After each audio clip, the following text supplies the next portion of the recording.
Olá, alunos! Nestas duas aulas, analisaremos a Revolução de 1930, que levou ao fim a política do café com leite, resultado da crise iniciada ao longo da década de 1920. Depois do período conturbado das presidências de Epitácio Pessoa e de Arthur Bernardes, estudadas nas aulas anteriores, a eleição de Washington Luiz ocorreu de forma tranquila dentro do esquema do café com leite.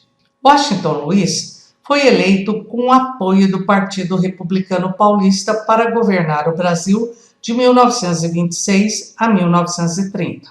Procurou administrar de forma racional, valorizando as atividades científicas, culturais e esportivas. Lançou um projeto nacional de construção de estradas por meio do lema: governar era abrir estradas. Inaugurou a rodovia asfaltada Rio-Petrópolis, hoje BR-40. Concluiu a rodovia São Paulo-Rio e criou a Polícia Rodoviária Federal. A economia brasileira se encontrava em crise de endividamento interno e externo. Getúlio Vargas, seu ministro da Fazenda, propôs uma reforma monetária com a criação do Cruzeiro e da Caixa de Conversão, usando o padrão ouro como lastro da moeda. Para fortalecê-la, seria sob controle do Banco do Brasil. Não chegou a acontecer totalmente essa reforma, pois esbarrou nos efeitos da crise de 29, que provocaram a queda violenta das exportações do café brasileiro. Washington Luiz se recusou a socorrer os cafeicultores, o que provocou desgaste político diante do Partido Republicano Paulista.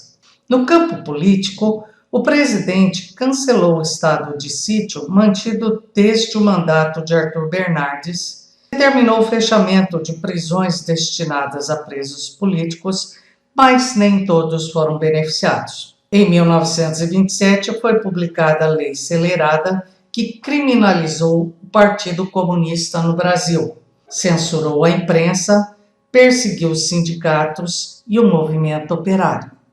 Nas eleições presidenciais de 1930, Washington Luiz não indicou um candidato do Partido Republicano Mineiro, como era o esperado. Ele lançou o paulista Júlio Prestes e seu vice Vital Soares, provocando a última crise da Primeira República. Com o apoio do Rio Grande do Sul, da Paraíba e de Minas Gerais, foi formada a Aliança Liberal, tendo como candidatos Getúlio Vargas e João Pessoa.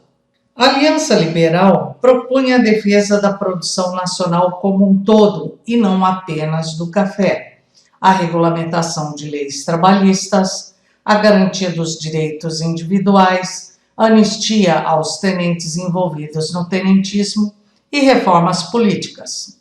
Esse discurso agradou setores da burguesia, do operariado, das camadas médias, dos tenentes e obteve o apoio do Partido Democrático. Para fortalecer a participação dos tenentes na Aliança Liberal, seria preciso o apoio de Luiz Carlos Prestes à candidatura de Getúlio Vargas. Luiz Carlos Prestes estava exilado na Bolívia e acabou se rendendo às ideias comunistas, e por isso rejeitou a candidatura de Vargas e rompeu com o movimento tenentista.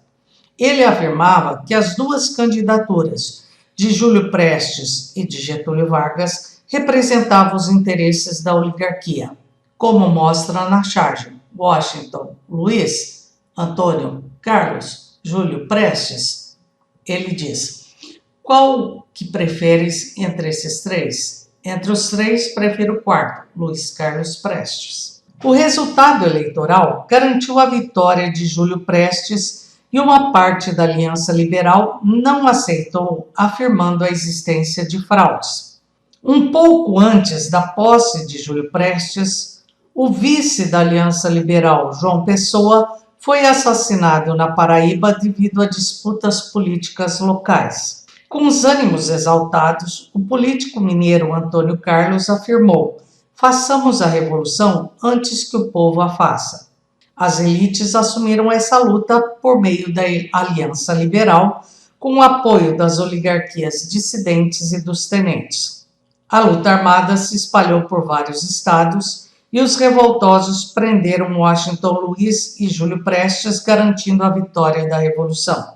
Em 3 de novembro de 1930, Getúlio Vargas tomou o poder e se tornou presidente do Brasil. Em história, o termo revolução é utilizado quando ocorre uma ruptura decisiva no país. Este não foi o caso do movimento de 1930, pois estava ligado ao velho esquema oligárquico, do qual Getúlio Vargas fazia parte, bem como seus principais apoiadores. Mas a chamada Revolução de 1930 trouxe mudanças. Getúlio Vargas formou um estado de compromisso envolvendo oligarquias dissidentes, setores urbanos e os tenentes, que estudaremos em algumas aulas mais à frente. Para se preparar, pegue o caderno de exercícios 4, capítulo 2 e faça os exercícios 22, 23 e 26. Bons estudos!